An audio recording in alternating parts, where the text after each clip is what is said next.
हर घर की कहानी, एक देवरानी तो दूसरी जेठानी। दोनों में ही दौड़ लगी रहती है, कौन ज़्यादा अच्छा है और कौन बुरा। पायल अपने परिवार में सभी के साथ मिलजुल कर रहा करती थी। उसके घर वाले पायल को काफ़ी मानते थे, लेकिन पायल से भी ज़्यादा उसकी जेठानी सुनीता को प्यार मिलता था, क्योंकि वह घर की चहेती और लाडली थी। और वैसे भी सुनीता घर की बड़ी बहू थी। लेकिन ऐसा क्यों? तो चलो देखते हैं क्या होता है इन दोनों बहुओं में। सुनीता बहू, अरे ओ सुनीता बहू, देखो तो आज प्रेरणा को घर से बाहर निकाल रहे हैं। आके देख तो सही, देख कितना मजेदार हो गया हमारा सीरियल। अपनी सास की आवाज़ सुनकर सुनीता अपने सास के पास बैठ जाती है और टीवी में देखते हुए कहती है, माँ जी, आज प्रेरणा को घर से निकालें ना निकालें, लेकिन हम दोनों को सभी घर से निकाल देंगे। चलिए देखिए, चलकर खाने में सब हमारा इंतज़ार कर रहे हैं और खाना भी ठंडा हो रहा है। आप तो जानते हैं ना, अगर ऋषभ को गुस्सा आ गया तो हमें वो घर से ही निकाल देगा। चलिए चलते हैं। अरे कुछ नहीं कहता, माँ हूँ मैं उसकी, एक थप्पड़ लगाऊंगी मुंह पर और बैठ जाएगा। और तू देखती नहीं सीरियल में कैसे जब माँ थप्पड़ मारती है तो बेटा उसकी बात सुनता है? तो देखना ऋषभ भी मेरी बात ही सुनेगा। अरे माँ जी, सीरियल से बाहर निकलिए, चलिए सच में खाना खाते हैं। और हाँ, मैं जा रही हूँ, मैंने चूल्हे पे खीर रखी है, कहीं खीर ना मेरी खराब हो जाए। अरे अरे सुनीता भाभी, कहाँ जा रहे हो? मैंने खीर बंद कर दी है और तैयार भी कर दी है, और उसको उतार कर मैंने डाइनिंग टेबल पर भी सर्व कर दिया है। आप चिंता मत कीजिए, आपकी खीर खराब नहीं होगी। थैंक यू पायल, अगर तुम नहीं होती तो मेरी खीर खराब हो जाती। चलिए माँ जी, बहुत देर हो रही है, सब हमारा इंतज़ार कर रहे हैं। और हाँ माँ जी, इसका रिकैप ना मैं आपको बाद में दिखा दूंगी, फिलहाल के लिए मैं टीवी बंद कर रही हूँ। बोलकर सुनीता टीवी ऑफ कर देती है और इस तरह सभी खाने के टेबल पर चले जाते हैं। अरे वाह, आज तो खीर कितनी टेस्टी बनी है। ऋषभ को आज खीर बहुत पसंद आई थी और वो सुनीता को कहता है, सुनीता आज तुमने सच में खीर कितनी टेस्टी बनाई है, और जो तुमने खीर में ड्राई फ्रूट्स डाले हैं ना, उससे खीर का स्वाद ही बढ़ गया। अरे पर मैंने तो कोई ड्राई फ्रूट नहीं डाले, मैंने खीर रखी ज़रूर थी। हाँ हाँ भैया, वो भाभी मम्मी को बुलाने गए थे ना, तो मैंने खीर में ड्राई फ्रूट डाल दिए। अरे पायल, तुम्हें पता तो है कि माँ जी खीर में ड्राई फ्रूट नहीं खाते, वो बिना ड्राई फ्रूट की खीर खाते हैं। अब वो क्या खाएंगी? अरे भाभी, मैं हूं ना, अब क्यों चिंता कर रहे हो? मैंने मम्मी की खीर अलग निकाल दी थी और बाकी की खीर में मैंने ड्राई फ्रूट डाल के सर्व कर दिया। अरे वाह पायल, थैंक यू। मैं तो हमेशा इनको बिना ड्राई फ्रूट की खीर ही सर्व कर देती थी। देखा बड़ी बहू, छोटी बहू कितना अच्छा काम कर लेती है। हाँ माँ जी, मगर मेरे को ये लगता था कि अगर मैं ड्राई फ्रूट डालूंगी तो आप खीर नहीं खाएंगे। नहीं नहीं, ऐसा नहीं है, मेरी वजह से बेचारे इतने सालों से बिना ड्राई फ्रूट की खीर खा रहे थे। चलो अच्छा है, आओ बैठो बैठो, जल्दी से खाना खाते हैं। सारे बैठकर खाना खाने लगते हैं और अपने अपने कमरे में सोने के लिए चले जाते हैं। इसी तरह से कुछ दिन बीत जाते हैं। पायल और सुनीता में प्यार बढ़ता ही जाता था। एक दिन ऋषभ ऑफिस के लिए लेट हो रहा था। वो सुनीता को आवाज़ लगाता है, सुनीता, अरे ओ सुनीता। मगर सुनीता उसकी आवाज़ नहीं सुनती, क्योंकि सुनीता छत पर कपड़े सूखने डालने गई हुई थी। इतने में पायल आ जाती है और कहती है, क्या हुआ भैया, आप भाभी को बुला रहे थे? हाँ, सुनीता को कह दो कि मेरे को ऑफिस के लिए लेट हो रहा है, मेरा टिफ़िन तैयार कर दे। अरे भैया, भाभी तो है नहीं अभी यहाँ पे, मैंने आपका टिफ़िन तैयार कर दिया है। थैंक यू पायल, मेरा टिफ़िन तैयार करने के लिए। इतना बोलकर ऋषभ घर से चला जाता है। उसी दिन दोपहर को सुनीता बाथरूम में नहाने जाती है और नहाने में उसको थोड़ा वक्त लग जाता है। इतने में सावित्री जी आवाज़ मारती हैं, सुनीता, सुनीता बेटा, खाने का टाइम हो गया है, जल्दी आओ, भूख भी लगी है। लेकिन सुनीता बाथरूम में थी तो वो उनकी आवाज़ सुन नहीं पाती। पायल अपनी सास की आवाज़ सुनकर उनके पास आती है और कहती है, जी माँ जी, आप भाभी को बुला रहे हो? अरे मुझे भूख लगी है, कहाँ है सुनीता? बुलाओ उसे, खाना खाते हैं। माँ जी, भाभी तो मुझे पता नहीं कहाँ है, एक काम करती हूँ, मैं आपका खाना डाल लाती हूँ। अरे नहीं नहीं पायल, सुनीता आएगी हम तभी खाएंगे, तुम तो जानते हो हम तीनों इकट्ठे बैठकर खाना खाते हैं। अरे माँ जी, अगर आपको भूख लगी है तो खा लो, अभी हमें तो पता नहीं भाभी कहाँ गई हैं और कब आएंगी, इसलिए आप चिंता मत कीजिए, आप और मैं खाना खा लेते हैं। सावित्री को भी पायल की बात सही लगी। पायल और सावित्री बैठकर खाना खा लेते हैं।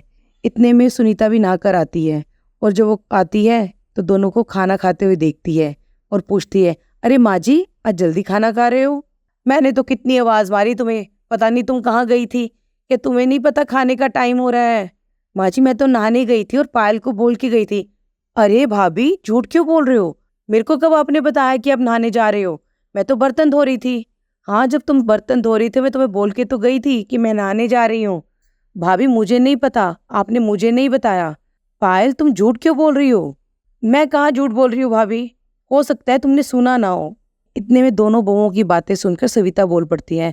हाँ हाँ, बड़ों की शर्म कहाँ रही है तुम दोनों को? तुम्हें नजर नहीं आता कि कोई बड़ा साथ में बैठा है? लगी हुई हो दोनों आपस में बहसबाजी करने। ठीक है, उसने बताया होगा, तूने सुना नहीं होगा। और वैसे भी बड़ी बहू, इतना तो ध्यान रखो, इस घर में आज तक किसी की लड़ाई नहीं हुई और मुझे दोबारा इस घर में लड़ाई की आवाज आनी नहीं चाहिए। जाओ जल्दी से अपने लिए रोटी डाल के ले आओ। लेकिन सुनीता को ये बात बुरी लगती है। उसकी आंखों में आंसू आ जाते हैं और वो चुपचाप अपने कमरे में चली जाती हैं। शाम को जब ऋषभ काम से आता है तो वो घर में सबको देखता है सिवाय सुनीता के।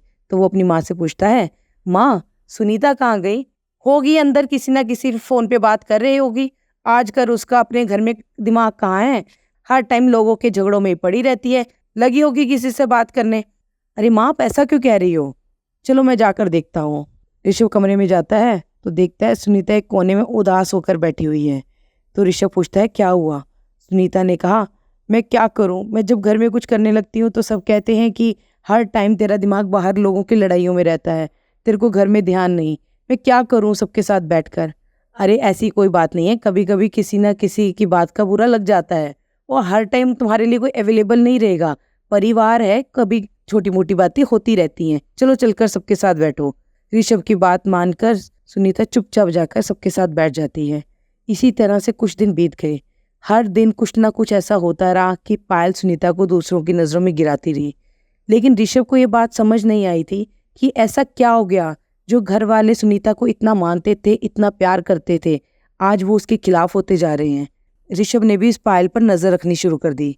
एक दिन जब ऋषभ पायल के कमरे के बाहर से जा रहा था तो पायल फोन पर कह रही थी, अरे देखा मैंने किस तरह से भाभी को दूसरों की नज़रों में गिरा दिया।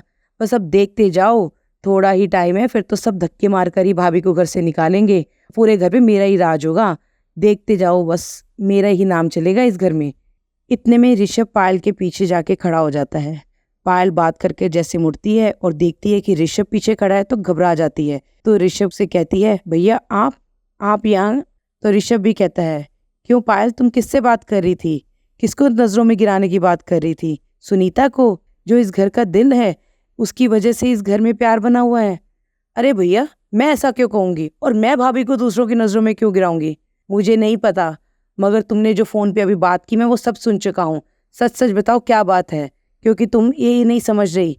जो लड़की इस घर को अपना मानती है और इस घर की खुशी के लिए सब कुछ करती है, आज उसी को दूसरों की नजरों में गिरा रहे हो। भैया मैंने ऐसा कुछ नहीं कहा। अरे मैं सब समझ रहा हूँ। तुम जो इस घर को कभी अपना बना नहीं पाई, आज एकदम सब घर वाले तुम्हारी ही नाम की माला जप रहे हैं। कुछ तो वजह है जो ऐसा हुआ है। भैया ये बात जाके आप भाभी से पूछिए। पायल मुझे सच सच बताओ ऐसा क्या हुआ है, क्योंकि अगर मैंने जाके ये बात मम्मी को बता दी तो तुम जानते हो तुम्हारे साथ क्या होगा। पायल बेचारी फंस गई थी। उसने फिर सारी बात ऋषभ को बताई और कहा, मुझे बहुत बुरा लगता था भैया कि भाभी को सब पूछते थे और मुझे सब इग्नोर करते थे, लेकिन अब भाभी के साथ भी वैसा हो रहा है और वो भी समझ गई होंगी कि मेरे पे क्या बीतती है। पायल तुम गलत समझ रही हो, तुम्हारी भाभी तुम्हें छोटी बहन समझती है। उसने कभी नहीं चाहा कि तुम्हें लोगों की नज़रों में गिराए, लेकिन तुम ये काम कर रही हो। आज अगर उसे पता लगेगा जिसे वो छोटी बहन समझती थी वही उसको बदनाम कर रही है तो उसके दिल पे क्या बीतेगी। जरा सोचो, जिसकी इस घर में बनती नहीं थी उसको अब सब लोग सही मान रहे हैं। जो इस घर के लोगों के लिए सब कुछ करती थी आज उसे ही बुरा बनाया जा रहा है, तो उस पर क्या बीत रही होगी। सच कहूँ तो दोनों अगर आपस में प्यार से रहोगे तो प्यार बना रहेगा और घर में भी सुख शांति रहेगी। आपस में लड़ाई झगड़ा कभी किसी का फायदा नहीं करती। कभी किसी को नीचे ना गिराओ तो ना ही किसी को ऊपर उठाओ। जो जैसा है वैसा ही सामने आने दो, क्योंकि वो दूसरे के ऊपर निर्भर करता है कि वो उसे एक्सेप्ट करता है कि नहीं। अपने रवैये को दूसरों के लिए बदला नहीं जाता, लेकिन जहाँ प्यार हो वहाँ बदलाव भी ज़रूरी है। समझ रही हो मैं क्या कह रहा हूँ? भाभी से जाकर प्यार से बात करो। और रही बात सुनीता की, तो मैं उससे बात कर लूँगा। ऋषभ को सारी बात समझ आ गई कि किस तरह से पायल सुनीता को दूसरों की नज़रों में गिरा रही है। ऋषभ ने भी जाकर सुनीता से बात की और उसे समझाया, दूसरों की बातों को दिल पे ना ले और किसी की वजह से अपने रवैये में बदलाव ना लाए। वो जैसी है वैसी ही अच्छी है और सब लोग उसे वैसा ही प्यार करते हैं। देखना टाइम टू टाइम सबको समझ आ जाएगी कि कौन दिल से रिश्ता निभा रहा है और कौन दिखावा कर रहा है। और सुनीता को भी ये बात समझ में आ गई। उसके बाद सुनीता और पायल आपस में प्यार में रहने लगे और घर में सुख शांति भी बढ़ गई। उम्मीद करती हूँ आपको हमारी आज की कहानी अच्छी लगी होगी। अगर आपको हमारी कहानी अच्छी लग रही है तो इसे लाइक और शेयर ज़रूर कीजिए। और हाँ, जाते जाते कमेंट करना ना भूलिएगा। कमेंट कीजिए कि आपको हमारी कहानी कैसी लग रही हैं। मिलते हैं आपसे अपनी नई कहानियों के साथ। तब तक के लिए take care, bye, stay safe and stay healthy.